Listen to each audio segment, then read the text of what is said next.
Good morning friend. આજે આપણે ધોરણ 11 અને 12માં ઉપયોગી એવો વ્યાકરણનો એક ટોપિક લઈશું, જેનું નામ છે શોઈંગ પર્પઝ. શોઈંગ પર્પઝ એટલે કે હેતુ અથવા ઈરાદો. પરીક્ષાની અંદર આમાંથી 4 પ્રકારે હોઈ શકે છે. એક, સો ધેટ અથવા in order that.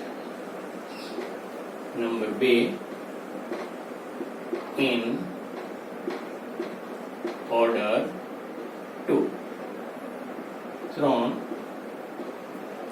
with a view to.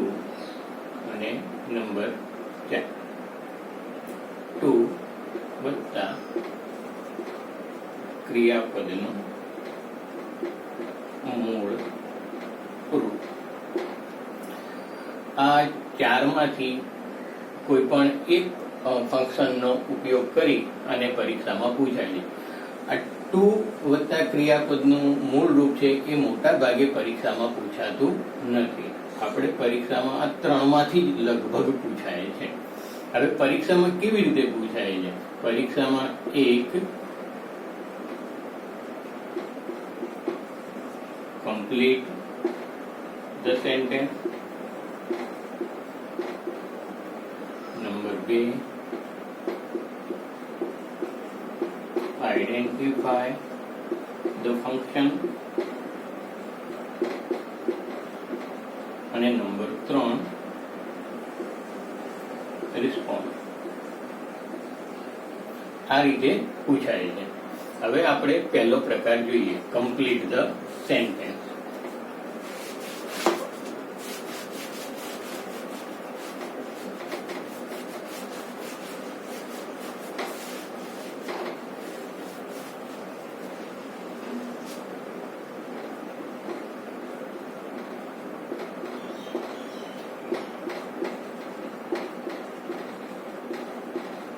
Complete the sentence. એમાં આપણે ઉપયોગ કરીશું so that અથવા in order that. સૌ પ્રથમ આપણે એની વાક્ય રચના શીખી લઈએ. so that અથવા in order that વત્તા કરતા વત્તા કેન અથવા could વત્તા હેતુ દર્શક શબ્દ.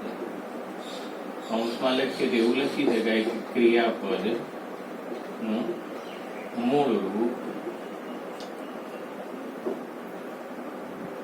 આપણે એક વાક્ય લખીએ છીએ ઉદાહરણ તરીકે, Ramesh went to USA. Ramesh USA ગયો હતો. હવે આ વાક્ય પરીક્ષામાં પૂરું કરવાનું પૂછાયું. સૂચના આવી લખેલી છે so that showing purpose. Showing પર્પઝનો ઉપયોગ કરો અને સો ધેટ શબ્દનો ઉપયોગ કરો. હવે આપણે આ વાક્ય રચના પ્રમાણે Ramesh vent to USA so that. હવે આપણે આ કર્તા મૂકવાનું છે. કયો કર્તા મૂકીશું? રમેશના પ્રમાણે આપણે કર્તા મૂકવાનું. જે આ કર્તા છે એને અનુલક્ષીને, તો રમેશ છે એટલે અહીં આગળ હી. છોકરી હોય તો સી આવે. હવે આપણને એક પ્રશ્ન થાય કે કેન મૂકવું કે કુડ મૂકવું? તો જો વાક્ય ભૂતકાળ હોય તો કુડ મૂકવું, વર્તમાન કાળ હોય તો કેન મૂકવું. ખ્યાલ આવ્યો? તો હવે આ વાક્યમાં જો અહીં વેન્ટ લખેલું છે એટલે ભૂતકાળ છે. ભૂતકાળ છે એટલે કુડ આવશે. તો Ramesh vent to USA so that he could. હવે કે રમેશ USA ગયો હતો તો એનો હેતુ ઘણા બધા હેતુ હોઈ શકે ને. આપણે ગમે તે લખી શકીએ છીએ કે Ramesh vent to USA so that he could earn money. તે પૈસા કમાઈ શકે. એવું જરૂરી નથી કે અર્ન મની જ લખવું પણ જરૂરી છે. બીજું પણ લખી શકીએ કે દાખલા તરીકે Ramesh went to USA so that he could visit New York. ખ્યાલ આવ્યો મિત્રો? આટલું લખી નાખો.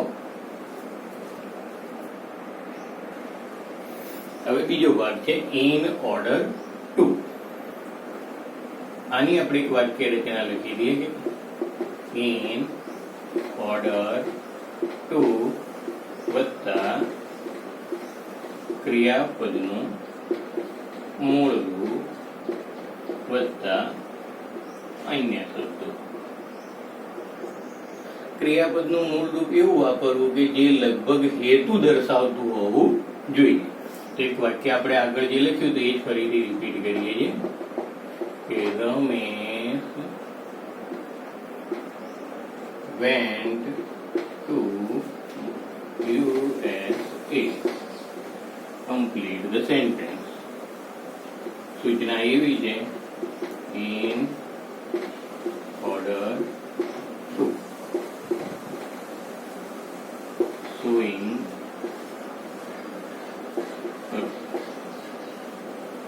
હવે શું લખશો? Ramesh went to USA in order to. સીધું જ ક્રિયાપદનું મૂળ રૂપ મૂકવાનું છે. આપણે લખી શકીએ છીએ કે earn money. અહીં યાદ રાખવાનું કે અહીં આગળ જો in order to ની જગ્યાએ in order that મૂક્યું હોત તો આપણે અહીં કર્તા મૂકવો પડે, ત્યાર પછી કેન અથવા કુડ મૂકવું પડે અને પછી આપણે વાક્ય બનાવી શકીએ. પણ in order to આપ્યું હોય તો કર્તા મૂકવાનો નથી. Ronak wants to be a doctor. રોનકને ડોક્ટર બનવાની ઈચ્છા છે.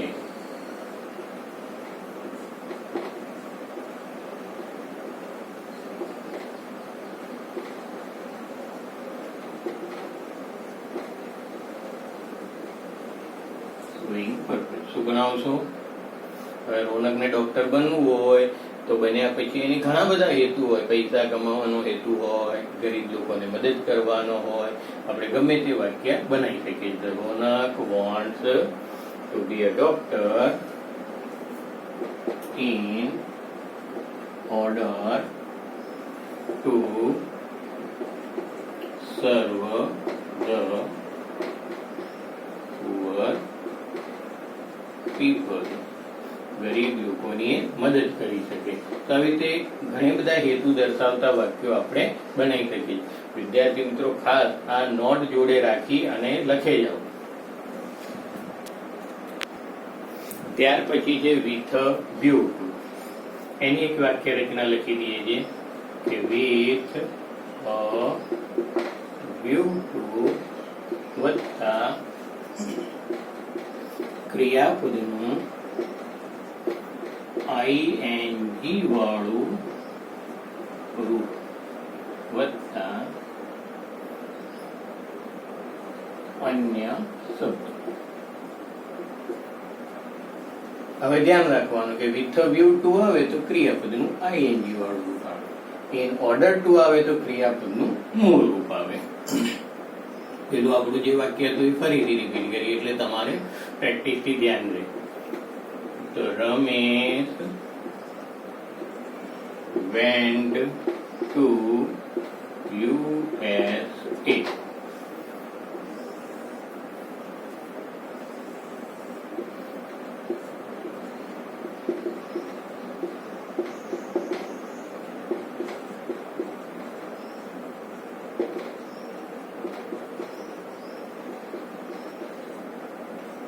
શું બનશે? તો Ramesh went to USA with a view to earning money. તો અહીં જોયું ક્રિયાપદને આપણે આઈએનજી લગાવ્યું. બીજું વાક્ય લખીએ. Ramesh went to USA with a view to visiting New York. ખ્યાલ આવ્યો? લખી નાખો. ત્યાર પછી છે ચોથું, ટુ વત્તા ક્રિયાપદનું મૂળ રૂપ. મોટા ભાગે પરીક્ષામાં પૂછાતું નથી, પણ આપણે શીખેલા હોય તો કોઈ વખત કામ આવે. તો આ જ વાક્ય આપણે રિપીટ કરીએ છીએ કે Ramesh went to USA.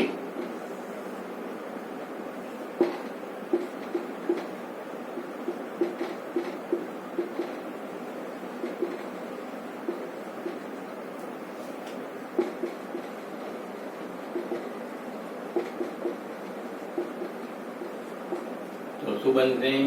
Ramesh went to USA. સીધું જે ટુ મૂકવાનું છે, પછી એ સુદર્શક શબ્દ મૂકી દઉં.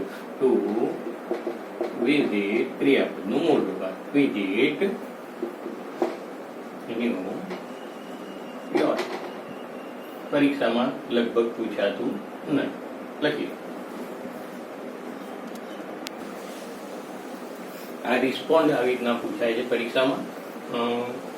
એક પ્રકારનો ડાયલોગ આપેલો હોય છે, એમાં નીચે આવી રીતના ABCD 4 ઓપ્શન હોય, એમાંથી આપણે કોઈ પણ એક ઓપ્શન પસંદ કરવાનું હોય છે. અહીં આગળ વાક્ય લખી ready to say why should we use battery driver school. રીતુએ પૂછ્યું કે આપણે શા માટે બેટરીથી ચાલતા વાહનો ચલાવવા જોઈએ. તો પ્રીતિને જવાબ આપવાનો છે, પણ જવાબ કેવો આપવાનો છે કે જેમાં હેતુ દર્શાવ્યો હોય, શોઈંગ પર્પઝ. હવે મેં તમને થોડી વાર પહેલા સમજાય કે શોઈંગ પર્પઝ દર્શાવવા માટે so that, in order that, in order to અને વિથ વ્યૂ ટુ વાક્યમાં આવતું હોય તો જ એ શોઈંગ પર્પઝ હોય. હવે આ વાક્ય જોઈએ, we should use battery driver scooter because it is very cheap. આમાં ક્યાંય આપણે જે આગળ 4 શબ્દો દર્શાવ્યા એ છે નહીં, એટલે આ આવે નહીં. We should use battery driver scooter so we save fuel. આમાં પણ એ માત્ર સો છે, સો ધેટ નથી, એટલે એ પણ ના આવે. વી should use battery driver scooter in order to save fuel. જો અહીં આગળ ઇન ઓર્ડર ટુ આપેલું છે, એટલે એ શક્યતા એક ઊભી થઈ કે આ વાક્ય હોઈ શકે, પણ પાછળથી આપણે જોવાનું. ડાયરેક્ટ આ જોઈને મૂકી દેવું એવું નહીં. We should use battery driver scooter with view to control pollution. અહીંયા જો વિથ વ્યૂ ટુ પણ આપ્યું છે. હવે આપણને કન્ફ્યુઝન થાય કે આ સાચું હશે કે આ સાચું. ઇન ઓર્ડર ટુ વાળું વાક્ય સાચું કે વિથ વ્યૂ ટુ. પણ આપણે આગળ સમજાય કે વિથ વ્યૂ ટુ પછી ક્રિયાપદને આઈએનજી લાગેલું હોવું જોઈએ. અહીં આગળ આઈએનજી નથી, એટલે આ વાક્ય પણ ના હોય. તો સાચો જવાબ છે C. V should use battery driver scooter in order to save fuel. તો ધ્યાન રાખવાનું, આવું પરીક્ષામાં આ રીતે પણ પૂછાઈ શકે છે. હવે જુઓ અહીંયા આગળ આઈડેન્ટિફાય ધ ફંક્શન. આપણો જે ત્રીજો પ્રકાર હતો, પહેલો પ્રકાર હતો કમ્પ્લીટ ધ સેન્ટેન્સ, બીજો રિસ્પોન્ડ, અને ત્રીજું પરીક્ષામાં 3 રીતે પૂછાઈ શકે. Identify the function. હવે આઈડેન્ટિફાય ફંક્શન ની અંદર આવું વાક્ય આપેલું હોય, આપણે વાક્ય ઓળખવાનું. કૌંસમાં તમારે બધા ફંક્શનો આપેલા છે. નીચે જે 3 કે 4 વાક્યો જે પણ પૂછાણા હોય પરીક્ષામાં, એ 4 વાક્યો હોય તો 4 ફંક્શનો ઉપર મૂકેલા છે. આપણે માત્ર એ ફંક્શન ઓળખવાનું છે. અહીં આપણે ઉપર અત્યારે એક જ વાક્ય છે ને એક જ વસ્તુ શીખીએ છીએ, એટલે ઉપર ફંક્શન મૂક્યા નથી. પણ આપણને ખ્યાલ આવવો જોઈએ કે આ વાક્યમાં કયું ફંક્શન છે. તો Ronak went to USA with a view to earning money. તો અહીં આગળ જો with a view to આવ્યું છે, તો આપણે માત્ર આન્સર એવો જ લખવાનો છે કે showing purpose. આમાં બીજું કંઈ જ લખવાનું આવતું નથી. ફંક્શન ઓળખવાનું જ્યારે પૂછાય ત્યારે આપણને અંદરથી શબ્દ શોધી કાઢવાનો અને પછી ફંક્શન મૂકી દેવાનું. એક બીજું મારે ધ્યાન ઉપર આવ્યું છે, ઘણી વખત આવા વાક્યો પૂછાય છે. Run fast, complete the sentence so that showing perfect. જ્યારે આવું વાક્ય પૂછાણું છે, so that મૂકવાનું છે, તો આપણને એ વસ્તુ થાય કે કરતા મૂકવાનું. આગળ મેં તમને સમજાવ્યું કે એમાં એવું હતું કે કરતા આગળ જે કરતા આવ્યો હોય વાક્યમાં એના અનુલક્ષીને કરતા મૂકવાનું.